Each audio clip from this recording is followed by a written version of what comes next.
ತಾಲೂಕು ಧ್ವನಿ ಬೆಳಕು ಶಾಮಿಯಾನ ಡೆಕೋರೇಷನ್ ಮಾಲೀಕರ ಸಂಘ 2026-27ನೇ ಸಾಲಿನ ನೂತನ ಪದಾಧಿಕಾರಿಗಳ ಆಯ್ಕೆ ಪ್ರಕ್ರಿಯೆ ಜರುಗಿದ್ದು, ನೂತನ ಅಧ್ಯಕ್ಷರಾಗಿ ಯೋಗೀಶ್ ಕಾವು, ಕಾರ್ಯದರ್ಶಿಯಾಗಿ ಶ್ರೀ ಹರ್ಷ ರೈ, ಕೋಶಾಧಿಕಾರಿಯಾಗಿ ಪಿ ಗೋವರ್ಧನ್ ಶೆಟ್ಟಿಯವರು ಆಯ್ಕೆಯಾಗಿದ್ದಾರೆ. ಉಳಿದಂತೆ ಗೌರವಾಧ್ಯಕ್ಷರಾಗಿ ಶ್ಯಾಮ್ ಮಂಜುನಾಥ್ ಪ್ರಸಾದ್, ಉಪಾಧ್ಯಕ್ಷರಾಗಿ ಜೀವನ್ ಕಿಶೋರ್ ಫೆರ್ನಾಂಡಿಸ್,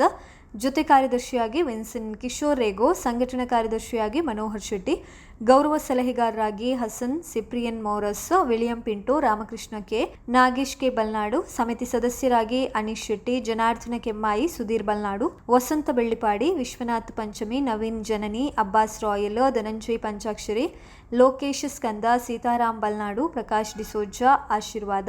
ಹೇಮಂತ್ ಸಲ್ಮಾರ, ಕೇಶವ್ ಸುವರ್ಣ ಅವರು ಆಯ್ಕೆಯಾಗಿದ್ದಾರೆ. ಇನ್ನು ನೂತನ ಪದಾಧಿಕಾರಿಗಳ ಪದವಿ ಪ್ರದಾನ ಸಮಾರಂಭ ಆಗಸ್ಟ್ 6ರಂದು ಮಧ್ಯಾಹ್ನ ಪಡೀಲು ಎಂಡಿಎಸ್ ಸಭಾಂಗಣದಲ್ಲಿ ಜರುಗಲಿದೆ. ಪುತ್ತೂರು ತಾಲೂಕು ಧ್ವನಿ ಬೆಳಕು ಶಾಮಿಯಾನ ಡೆಕೋರೇಷನ್ಸ್ ಮಾಲೀಕರ ಸಂಘದ ಗೌರವಾಧ್ಯಕ್ಷ ಶ್ಯಾಮ್ ಮಂಜುನಾಥ್ ಪ್ರಸಾದ್ ಅವರು ಕಾರ್ಯಕ್ರಮ ಉದ್ಘಾಟಿಸಲಿದ್ದಾರೆ. ಅಧ್ಯಕ್ಷತೆಯನ್ನ ಪುತ್ತೂರು ತಾಲೂಕು ಧ್ವನಿ ಬೆಳಕು ಶಾಮಿಯಾನ ಡೆಕೋರೇಷನ್ಸ್ ಮಾಲೀಕರ ಸಂಘದ ಅಧ್ಯಕ್ಷ ರಾಮಕೃಷ್ಣ ಕೆ ವಹಿಸಲಿದ್ದಾರೆ. ಮುಖ್ಯ ಅತಿಥಿಗಳಾಗಿ ಶಾಸಕ ಅಶೋಕ್ ಕುಮಾರ್ ರೈ, ಮಾಜಿ ಶಾಸಕ ಸಂಜೀವ ಮಠಂದೂರು, ಪುತ್ತಿಲ ಪರಿವಾರ ಸೇವಾ ಟ್ರಸ್ಟ್ ಸಂಸ್ಥಾಪಕ ಅರುಣ್ ಕುಮಾರ್ ಪುತ್ತಿಲ, ಮಾಯಿದೆ ದೇವಸ ಚರ್ಚ್ ಪ್ರಧಾನ ಧರ್ಮಗುರು ವಂದನೀಯ ಡಾಕ್ಟರ್ ಜಾನ್ ಬ್ಯಾಪ್ಟಿಸ್ಟ್ ಸಲ್ಡಾನ, ಉಪ್ಪಿನಂಗಡಿಯ ಹಿರಿಯ ಧಾರ್ಮಿಕ ಪಂಡಿತ ಎಸ್.ಬಿ. ದಾರಿಮಿ, ಧ್ವನಿವರ್ಧಕ ಮತ್ತು ದೀಪಾಲಂಕಾರ ಮಾಲೀಕರ ಸಂಘದ ಜಿಲ್ಲಾಧ್ಯಕ್ಷ ಧನರಾಜ್ ಶೆಟ್ಟಿ,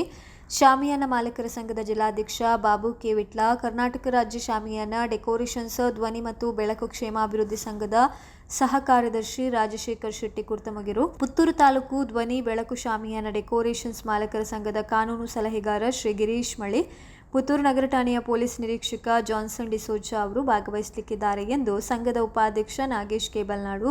ಕಾರ್ಯದರ್ಶಿ ಅನೀಶ್ ಶೆಟ್ಟಿ, ಕೋಶಾಧಿಕಾರಿ ಹರ್ಷ ರೈ, ಸಹ ಕಾರ್ಯದರ್ಶಿ ಗಣೇಶ್ ಶುಭಂ, ಸಂಘಟನಾ ಕಾರ್ಯದರ್ಶಿ ಯೋಗೀಶ್ ಕಾವು, ಗೌರವ ಸಲಹೆಗಾರರಾದ ಹೆನ್ರಿ ಡಿಸೋಜಾ, ಸಿಪ್ರಿಯಸ್ ಮೋರಸ್, ಮನೋಹರ್ ಶೆಟ್ಟಿ, ಪ್ರದೀಪ್ ಕೆ ಅವರು ಪ್ರಕಟಣೆಯಲ್ಲಿ ತಿಳಿಸಿದ್ದಾರೆ.